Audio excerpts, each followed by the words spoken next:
Pai, em nome de Jesus, oramos a Ti, clamando em Teu favor, para que Tu intervenhas em nosso favor. Tão somente queremos render e entregar a Ti a adoração, o louvor da nossa alma, do nosso coração, um coração contrito, quebrantado, que não olha as circunstâncias, não se guia por vista, não olha as circunstâncias, mas anda alegremente na Tua presença, louvando e adorando ao Teu nome. Nesta noite, que a palavra do Senhor, ao ser ministrada, possa tocar profundamente em nossas almas, profundamente em nosso coração. Nós abençoamos e rogamos as bênçãos do Senhor sobre cada um dos nossos irmãos que aqui estão. Agora, quando cada irmão está impondo as mãos um para sobre os outros, que a bênção do Senhor possa ser ordenada, como diz a Tua palavra, o Senhor ordena a Tua bênção no meio da unidade do Teu povo. Assim, abençoa o Teu servo, o pastor Jacó, que vai ministrar, que ele seja um instrumento nas Tuas mãos para abençoar o Teu povo e a Tua igreja. Assim nós oramos em nome de Jesus. Amém, Senhor. Graças a Deus. Se você puder, abra sua Bíblia na carta aos Filipenses, capítulo 4, versículo 1 ao versículo 3. Essa mensagem de hoje ela foi baseada numa revista de escola dominical de 2012. Ela foi modificada e ampliada. Na terça-feira passada, nós falamos sobre vivendo uma vida sem medo. E foi baseado em 2 textos bíblicos, um lá em Números, quando narra a história dos espias, que voltaram 10 com medo, e somente 2, Josué e Caleb, que manteram uma atitude de fé diante daquelas circunstâncias. Eles tiveram outro olhar. E também foi baseado no episódio do quase naufrágio dos discípulos no Mar da Galileia. E hoje, baseado nesse texto de Filipenses, capítulo 4, do versículo 10 ao versículo 13, o título da mensagem de hoje é Superando as aflições da vida em Cristo. Nós vamos falar da vida de Paulo, como ele superou as dificuldades. O texto básico é esse de Filipenses 4, 10 a 13, mas é claro que há outras porções no texto da palavra de Deus que dá uma luz sobre as dificuldades que ele passou. Então, a carta de Paulo aos Filipenses é uma das 4 cartas conhecidas como cartas da prisão, né? Nós temos aí a primeira delas, que foi Efésios, Colossenses e Filemon. Segundo alguns, essa carta de Filipenses ela foi escrita no momento da segunda prisão de Paulo, e ele estava em Roma, e ela foi escrita depois das outras 3. E o ambiente que Paulo estava, o contexto que ele estava, era um contexto que nem ele sabia o que iria acontecer com ele, porque o julgamento dele pelo imperador romano ainda era duvidoso, ainda era uma incógnita. E quando ele está lá, ele aproveita bem o tempo dele. E aí, irmãos, isso daí é uma lição muito forte para nós. Mesmo preso, né, e ele diz que ele estava em cadeias, né, mesmo com 2 armários do lado dele lá, a guarda pretoriana, por isso que ele escreve Efésios 6, porque ele está olhando para a guarda pretoriana e ele vê como aquela guarda está, como aqueles soldados, aqueles guerreiros, eles se vestem, né? E o que ele faz? Ele recebe visitas, ele prega a palavra de Deus, e o texto diz que ele pregou para toda a guarda pretoriana. Não sabemos qual era o efetivo daquele quartel lá em Roma, mas certamente eram mais de 1000 soldados. Não sei como era o rodízio na cadeia, mas certamente os que iam se convertendo iam falando para os outros, né? E Paulo, ele torna o tempo que, entre aspas, aparentemente seria um tempo de ócio, né, porque ele está preso, ele torna aquele ócio em produtividade. E essa produtividade gerou 4 cartas da palavra de Deus, que são 4 riquezas para nós, né? Então, a primeira lição seria: nós devemos aproveitar todo o tempo que nós temos, inclusive o tempo que nós estivermos acamados, e que Deus o livre, preso, nós podemos testemunhar de forma verbal e também de forma escrita, assim como o apóstolo fez. Mas, irmãos, entendendo também que aquela prisão não era uma prisão 5 estrelas, aquela era uma prisão fria, né? E Paulo estava em desconforto, mas ele estava feliz, ele estava alegre com o Senhor. E quando ele escreve essa carta de Filipenses, a principal coisa era agradecer aos cristãos lá daquela igreja pela ajuda financeira que eles enviaram e também agradecer àquela igreja pela oportunidade que ele está tendo de expor a sua situação e, ao mesmo tempo, escrever recomendações que lhes seriam úteis. E aí nós podemos observar que o mundo que ele estava vivendo, a situação que ele estava vivendo era uma situação que não era uma situação agradável, mas ele dizia que ele estava alegre. E a carta, se nós fôssemos tirar a mensagem central da carta aos Filipenses, é uma carta que, segundo os estudiosos, é a carta mais alegre do apóstolo Paulo. Como é que um homem que está em prisão, que ele pode ser decapitado dali, a partir da sentença de Nero, ele está feliz? O que tem dentro desse homem? Qual é o mistério qual é o segredo dessa alegria, né? E é isso que nós precisamos resgatar como igreja. Ele passava por tribulação, como qualquer um de nós. Paulo não era nenhum super-homem, ele era um homem como qualquer um de nós. E nesse tempo aqui, ele já estava com mais de 60 anos, portanto, não era nem um garoto, não era juvenil. Era alguém que já tinha passado muitas batalhas, muitas dificuldades, mas ele tinha um segredo. Como é que pode viver uma vida dessa superando as aflições? E aí nós vamos verificar que a resposta era que ele só conseguia viver isso porque ele estava ligado em Cristo. E aqui está o segredo: nós só vamos viver uma vida sem medo, nós só vamos viver uma vida sem ansiedade, nós só vamos viver uma vida plena se nós estivermos em Cristo. Então nós temos que seguir, ninguém precisa inventar roda. Paulo não inventou a roda, ele se mirou em Jesus, né? Ele se mirou em Jesus e nós temos que nos mirar em Paulo, porque ele seguiu o mestre e seguiu bem seguido. Então ele dá um exemplo para a igreja hoje. Irmãos, a igreja hoje, como em todo o tempo, passa por aflição, porque o Senhor Jesus disse: no mundo vós tereis aflições. O apóstolo Paulo estava vivendo isso preso. Será que um de nós aqui temos ou passamos pelo que Paulo passou? Então, gostaria de falar aqui, uma parte dessa mensagem, que ele viveu as aflições dele, as aflições da vida dele foram vividas, mas foram vividas em Cristo. E ele diz assim: são eles servos de Cristo? Estou fora de mim para falar desta forma, mas eu sou mais servo do que eles. Eu trabalhei muito mais. Isso daí está em 2 Coríntios 11, do 23 ao 33. Eu fui encarcerado mais vezes. Eu fui açoitado mais severamente e exposto à morte repetidas vezes. 5 vezes recebi dos judeus 39 açoites. Multiplique aí, 5 vezes 40, para um número redondo, 200 açoites, né? 195. 3 vezes fui golpeado com varas. 1 vez apedrejado. 3 vezes sofri naufrágio. Passei uma noite e um dia exposto à fúria do mar. Estive continuamente viajando de uma parte a outra. Enfrentei perigos nos rios. E se fosse aqui o nosso poeta, ele diria: enfrentei perigos 1000, né? Perigos de assaltante, perigos dos meus compatriotas, perigos dos gentios, perigos na cidade, perigos no deserto, perigos no mar e perigo dos falsos irmãos.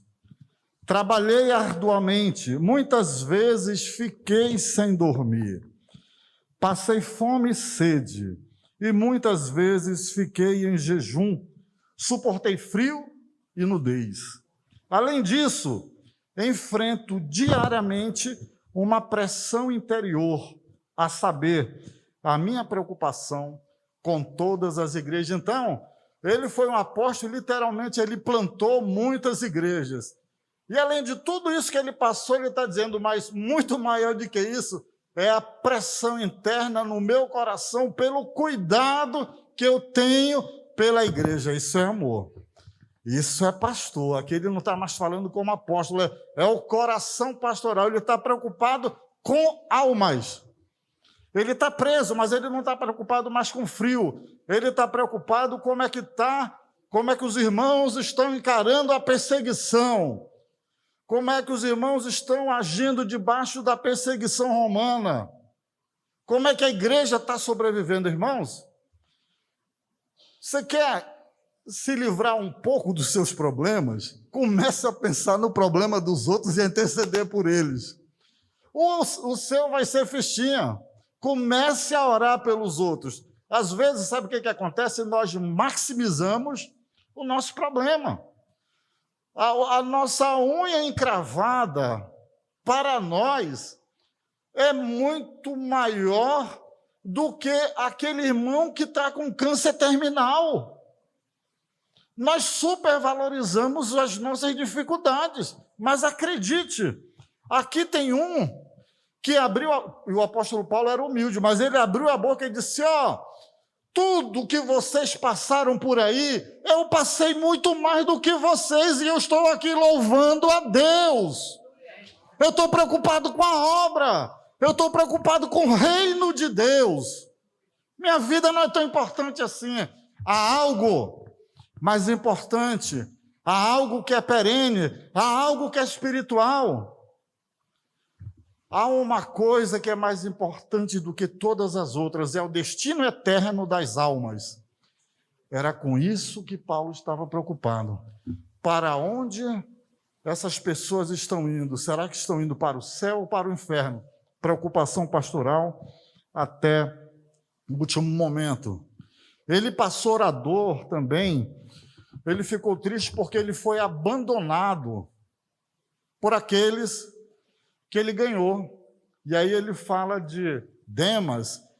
Demas amou mais ao mundo e me abandonou, e ele estava preso, ele foi deixado, ele foi abandonado na pior situação que se podia ser abandonado.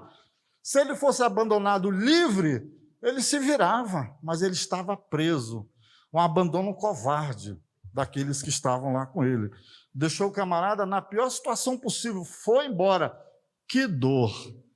E que dor ainda quando vem de um discípulo, quando vem de alguém que você dedicou muitas horas de discipulado, muita energia, muito cansaço, muita intercessão, muito discipulado, e o camarada levantou o pé. O que ele sentiu não foi nada mais, nada menos do que Jesus sentiu quando foi traído por Judas. É claro que o Senhor Jesus numa escala maior, mas Paulo sentiu isso. E como era que esse homem reagia? Ele louvava a Deus, ele glorificava a Deus e ele continuava preocupado com a obra de Deus. Irmãos, ele lá naquela prisão, ele dobrava o seu joelho e orava.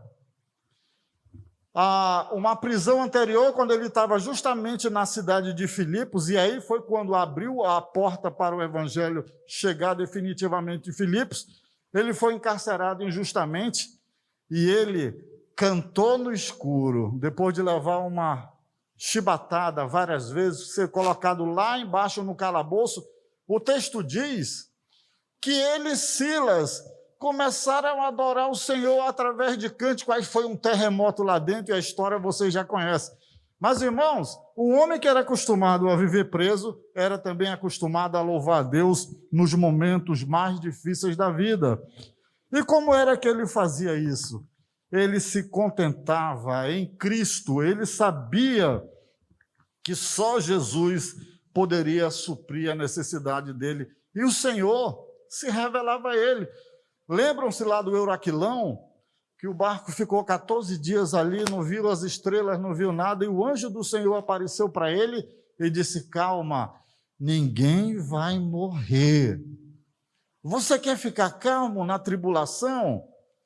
Tenha intimidade com o Senhor, porque Ele vai falar contigo, Ele vai te consolar através do Espírito, da palavra, e se preciso for, através dos anjos, que são seres especiais, e estão a serviço daqueles que hão de herdar a salvação. A vida continua tendo seus desafios, mas nós podemos superá-los. E um dos segredos também que Paulo tinha era que a necessidade dele era satisfeita em Cristo, apesar dele ter muita necessidade, tanto física como financeira e até de saúde. Ele também, irmãos, ele não era assim uma pessoa que se deleitava em sofrer. Ele também, nas angústias deles, ele colocava os seus problemas a Deus. E Deus respondia. Só que, num problema que ele passou lá de um espinho na carne, simplesmente Deus falou o seguinte: ei, eu estou ouvindo desde o começo, quando você começou a clamar. Eu estou vendo também, mas para essa situação aqui específica, a minha graça te basta. Acredite, irmãos, tem problema que nós vamos para a cova com ele. Não tem jeito. Mas enquanto vivermos, o Senhor está dizendo assim: ei, a minha graça está contigo todo dia para você viver isso. Então nós estamos amparados. Nós só temos que entender que ser crente não é viver no mundo da Alice, no mundo da, Alice no País das Maravilhas, não, meu irmão, a morte bate na porta, o desemprego bate na porta, a traição caminha com a gente, tudo que é ruim tem nesse mundo, porque a Bíblia diz que o mundo está sepultado no maligno, e do maligno, do inferno, não pode vir coisa boa. Então a igreja está nesse embate. E a igreja não é esse edifício. A igreja somos eu e somos você. Mas nós temos uma palavra que diz assim: as portas do inferno não prevalecerão contra a igreja. Então o nosso fundamento, ele precisa estar no Senhor. E outra coisa, irmãos, que o apóstolo Paulo, ele sofreu muito, mas esse processo de sofrimento, essas dificuldades, o fez amadurecer espiritualmente. Sabe qual é o nosso grande pecado e a nossa grande deficiência e o nosso grande erro? É que o nosso olhar, quando nós estamos debaixo de uma prova pesada, o que a gente fala primeiro? Senhor, me tira dessa, me livra dessa. A gente não vê, a gente não consegue enxergar de uma outra janela, percebendo, de repente, que aquilo ali é uma oportunidade para os nossos músculos espirituais serem tonificados. Como é que nós queremos crescer? Não é nem pendrive que a gente bota lá na USB e descarrega lá o arquivo. Não! Nós precisamos passar as experiências da vida para nós adquirirmos experiência no Senhor e assim amadurecermos. É assim que funciona o processo de crescimento. Não existe outra forma. A gente não pode querer nos tornarmos experientes dentro de uma redoma. Nós temos que estar expostos às vicissitudes da vida. E as vicissitudes da vida, pelo próprio nome está dizendo, nem sempre elas nos agradam. Mas nós temos aqui uma palavra interessante, uma palavra muito poderosa para aqueles que estão, como todos nós, passando dificuldade e olhando para o Senhor. O Salmo 118, verso 8 e 9 diz assim: melhor é buscarmos refúgio no Senhor que confiarmos nos seres humanos. Melhor é buscar refúgio no Senhor do que confiar nos príncipes. Então, irmãos, precisamos colocar as nossas petições, como o próprio Paulo fala lá em Filipenses, as nossas petições, as nossas demandas e as nossas dificuldades nos pés do Senhor. Nós não poderemos e nem deveremos tentar resolver os problemas da vida baseado na nossa experiência, baseado na nossa força. Nós temos que dizer que bendito seja o nome do Senhor, e até na perda nós temos que dizer assim: o Senhor deu, o Senhor tomou, e vida que segue. Ninguém pode ficar lamentando defunto, ninguém pode ficar lamentando perdas. A nossa caminhada, ela tem um direcionamento, e o direcionamento é Deus, é a cidade celestial, é a Canaã celestial. Quando Paulo diz que nós temos que seguir um caminho reto, e quando a palavra diz que nós não podemos ficar entretidos com problemas e outras coisas que tiram a nossa concentração e a nossa visão do alvo, são essas coisas, irmãos, que se abatem sobre nós, mas nós precisamos entender que o nosso Deus é o Deus que controla a tempestade, é o Deus que controla as águas, é o Deus que controla a natureza, é o Deus que ressuscita mortos, cura leproso, cura coxo, cura cego. É o Deus que pode todas as coisas. E essa é a nossa caminhada, esse é o nosso desafio. E no versículo 13, Paulo diz assim: posso todas as coisas naquele que me fortalece. E esse aqui é mais um dos versículos que deveria ter um livro. Alguém deveria se preocupar em escrever um livro e colocar os versículos mais erradamente interpretados. Tudo posso naquele... Ele só pôde dizer isso aqui. Tudo posso naquele que me fortalece, depois que ele passou tudo aquilo aqui que eu li. Naufrágio 3 vezes, 196 chibatadas, não sei quantos açoites, fome, prisão, frio e nudez. Como ele passou tudo isso entregando no Senhor, e era Deus que estava ali com ele, fortalecendo ele, ele disse: poxa, eu vou interpretar aqui esse versículo. Eu só passei tudo aquilo e posso passar ainda mais, porque Deus, o Deus que esteve comigo, que está comigo, estará comigo. Por isso eu posso todas as coisas, mas ele teve que experimentar as dificuldades, experimentar Deus agindo no meio da dificuldade. Como é que nós poderemos experimentar o agir de Deus se nós já queremos sair do meio da dificuldade? A nossa oração tem que ser: Senhor, me dá a tua graça para que eu aprenda aquilo que eu preciso aprender. Irmãos, e fazendo aqui a conclusão e partindo para a aplicação, queria dizer para você nessa noite, você que está nos ouvindo pela internet, você que está aqui presente, você que veio nos visitar, guarde isso. Jesus disse que no mundo teríamos aflições, não podemos evitar isso. A vida cristã não é um conto de fadas, grave isso, nunca foi. Ela sempre foi acompanhada das lutas e das perdas que qualquer ser humano está sujeito. Nós nascemos, crescemos, e acredite, nós não viramos pedra, Paulo, nós vamos morrer, né?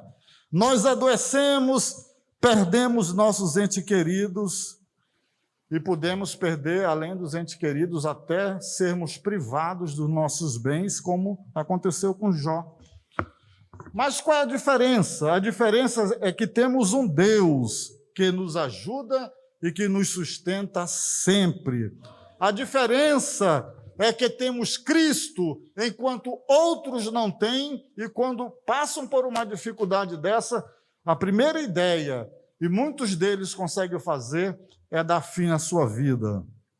Paulo descobriu isso e por isso se manteve fiel e alegre até o fim. Paulo, mediante as experiências obtidas na sua vida cristã, não se tornou autossuficiente. Antes foi amadurecido pela suficiência de Deus.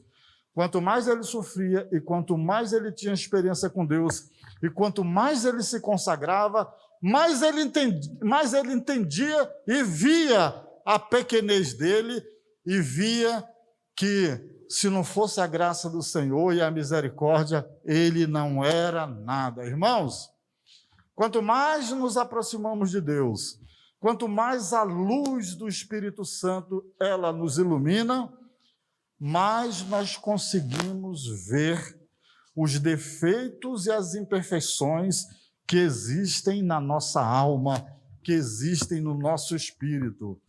Se você olha para você e você se acha a cocada preta e a cereja do bolo, eu tenho que lhe dizer uma coisa: você está de costa para a luz do Espírito Santo, porque quanto mais ela foca na gente, eu vejo a minha lepra, eu vejo as minhas imperfeições, e aí, quando eu vejo aquilo, eu grito: Senhor, tem misericórdia de mim, me lava com o teu sangue.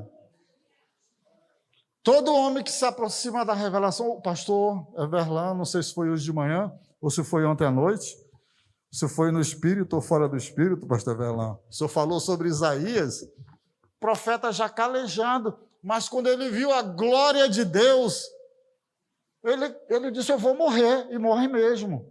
Todos os homens de Deus que tiveram uma visão de Deus caíram por terra, e é como se o espírito tivesse saído do seu corpo. Irmãos, olhemos para Cristo, porque o interesse do Senhor Jesus é regenerar a nossa alma.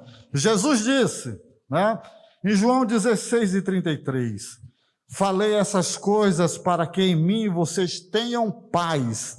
No mundo vocês passam por aflições, mas tenham coragem, eu venci. Aqui, muitos gostariam que tivesse um complemento: e vós vencereis. O amém, irmã Dilva? É só se a nossa fé e a nossa confiança estiver no Senhor. Mas isso é uma opção, isso é livre-arbítrio. Isso sou eu e você que vai decidir se nas tribulações, quando a coisa está pesada, eu vou me jogar aos pés do Senhor ou eu vou procurar um outro socorro. Mas se nós nos jogarmos aos pés do Senhor e clamarmos por socorro, nós iremos vencer o mundo também. Eu queria deixar como aplicação, nós aprendemos hoje, vamos aprender ainda com o exemplo do apóstolo Paulo, que teve grandes aflições na vida, mas entregou todas elas aos pés do Senhor. Qual é a dificuldade que você está experimentando agora? Cristo quer fortalecer você, Ele quer cuidar de você, Ele ama você, Ele está batendo na porta do teu coração, deixa Ele entrar. O salmista Davi disse: muitas são as aflições do justo, mas o Senhor de todas o livra. Eu quero convidar você a ficar em pé nesse momento, e nós vamos fazer uma oração. Eu sei que as dificuldades são grandes, são pesadas, tem coisa que a gente pensa que não vai chegar ao final, mas nesse momento que o pastor Everlan vai orar por todos nós, coloque a mão no seu coração e grite com a sua alma. Não é preciso você gritar com a boca, mas grite com a sua alma e grite com o seu espírito. Pense agora, esse é o momento de você pensar nas grandes batalhas que você está passando agora. Pode ser na família, na área financeira, enfim, em qualquer área. Esse é o momento de clamar ao Senhor. Meu irmão, o Senhor está aqui e Ele vem no nosso socorro. E você vai superar em Cristo Jesus os desafios da sua vida até o dia em que Ele vier para arrebatar a igreja, ou até o dia que Ele te chamar. Mas Ele é poderoso para romper toda a obra de Satanás. Que Deus nos abençoe.